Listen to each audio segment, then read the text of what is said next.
So this is a copy of the liturgy of a PCA church that I preached at just a couple weeks ago. This is a copy of our liturgy that we use every Sunday here at Gospel Fellowship. This is a kids' form of the liturgy that we just used this past Sunday on Reformation Sunday in our kids, and it's got all of the same stuff the adult bulletin has, or the liturgy has. This is Squad Wars.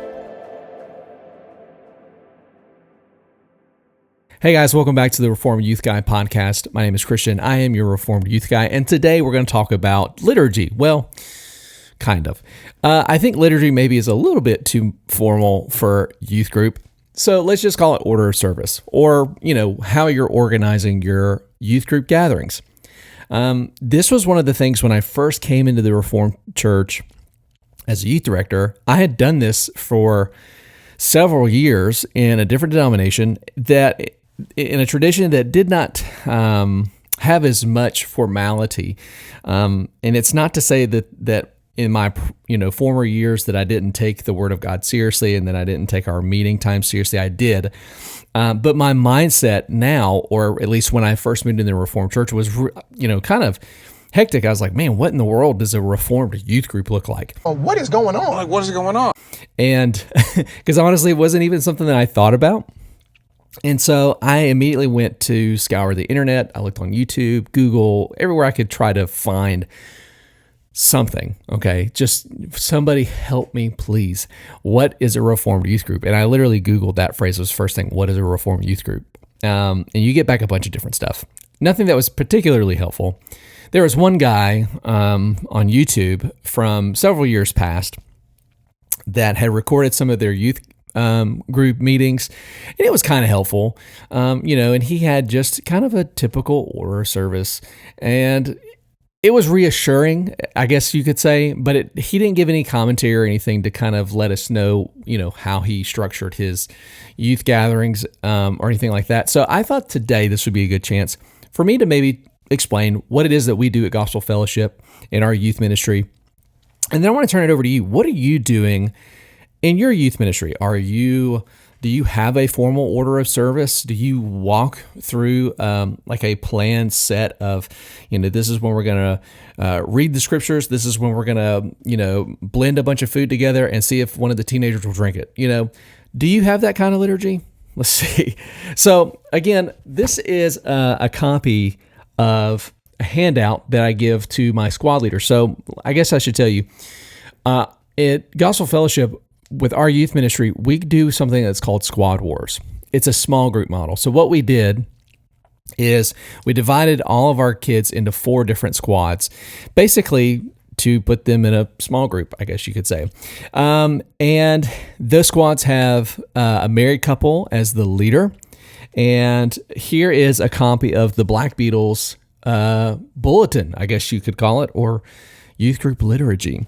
And in here, they're going to have everything that they need as leaders for the service. Now, there is no scripture in here. There's no recited confessions or anything like that. This is really just for my leaders. It gives them an order of the service with some announcements at the top. And then also, it is also a bit of a competition. So they get an updated scoreboard each week, and they get a spot down here where they can add their scores. And at the end of the week, we'll add those up. And we go for a semester for a season. They also can keep track of attendance. And then the most important parts are in the very back. Each week, my lesson, I write out just a handful of questions that they're going to discuss in their SQD, Squad Questions and Discussions. And they're going to talk these through with the students in their squad. And it gives the students a chance to, again, because we put them in a smaller group, hopefully articulate what they're learning, or at least work through what they've heard that night. And so right now we're doing an apologetic series, and so it's very practical, but it can also go kind of deep. We're talking about other world religions and Christian cults and comparing that to Orthodox Christianity and the Reformed faith. And, those small group times allow them to sort of work through the material themselves. And I encourage my leaders not to dominate the conversation. I really encourage them just to be facilitators. But that's pretty much how what these things are. It just gives my leaders a guide to follow along. They oftentimes take notes in these things for their own discussion times. And also at the very back, I failed to mention, you may have seen it, but in the very, very back, there's a section for prayer request. It allows the leaders to ask their students if there's something or some way that they can be praying for them that week, and also just to kind of check in. So it's a way for them to, have that fellowship, have that community, and have those engagements. And then on the very back, we have a QR code to their personal group chat. And so I make 4 of those each week. We have 4 squads. We have the Black Beetles, we have the White Whales, we have the Maroon Dragons, and we have the Golden Eagles. And each of those has their own QR codes. It's pretty cool. At first, when we started doing this, it was a lot of work, but now it's pretty much a well-oiled machine. So our order of service is pretty much the same each week. We come together and we typically have an open. We do a countdown, and part of that is so that we can maybe help get people into a mindset of punctuality. I don't know about you, but church people in this part of the country are just, punctuality is just not a thing. And I don't even know if it's necessarily church people. I think it's all people in general in today's world. Punctuality is just not a thing.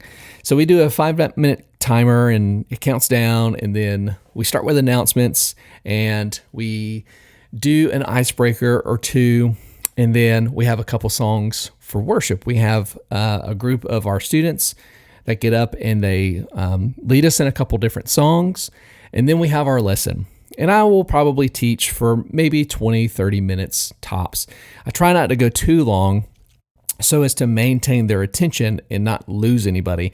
And again, a lot of the content that we're doing right now in the lessons is a lot. It's not so much heavy as it is just information heavy. So it's not like a heavy or weighty topic. It's just kind of heavy in content. It's heavy in information. But part of that is, I would try to be mindful of my audience to, for a lack of better of words, trying to be mindful of the fact that I know I'm working with students. So talking for long extended periods of time is just not feasible.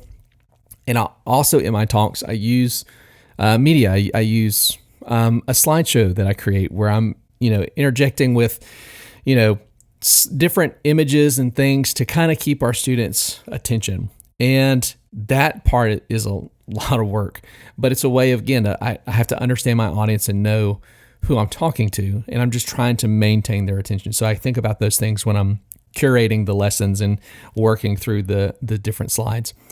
And so after that, we're going to go into a time of like 20, 25 minutes of squad questions and discussions with the squads and their leaders. Now, each squad is assigned a couple as their squad leaders, and then we also have some of our young adults who we call single riders, affectionately. We place those also in groups, and so we have a group of adults with each of our squads. And then after that, we come together. We have a big game at the end. It's a big primetime game is what we call it. It's for big points. And then we give away the spirit stick each week. We assign it to a new team, whoever showed up with the most spirit. And that's pretty much our order of service. Now, granted, that's what we're doing right now.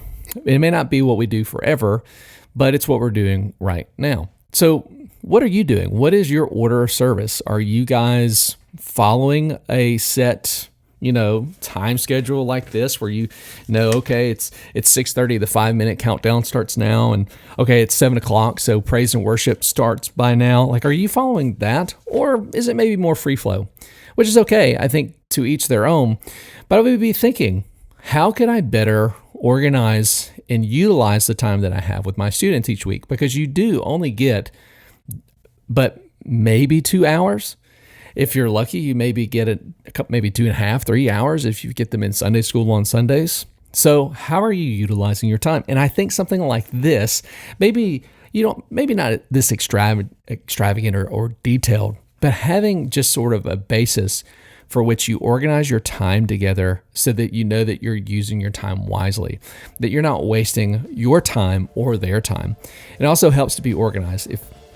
If you're like me, I have a lot of things kind of on my plate as far as, my responsibilities here at the church.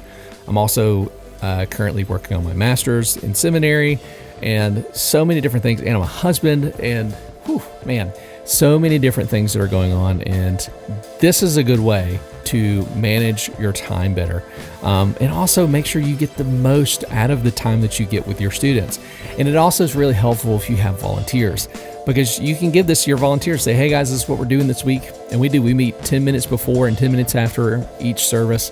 I meet with our leaders. I say, hey guys, this is what we're doing this week. I go through this handout with them. I tell them what our primetime game is. And so they know exactly what they're coming in and know what to expect. And it makes their volunteering job easier because they know what to expect. But what are you doing? I'm curious. Do you follow something kind of like this? Do you do something completely different? Are you more free flow? Do you guys meet once a week, once a quarter, once a month? What are you doing? Let me know in the comments, and be sure to like, comment, share, subscribe, follow. And if you listen on Spotify, why don't you go ahead and give us a 5-star review? Anything less than 5 stars? Oh, man, come on. You want to give it 5 stars. So give it 5 stars. And listen, we'll see you guys next time on the Reformed Youth Guy podcast. I'm your Reformed Youth Guy, Christian. Love you lots. See you later.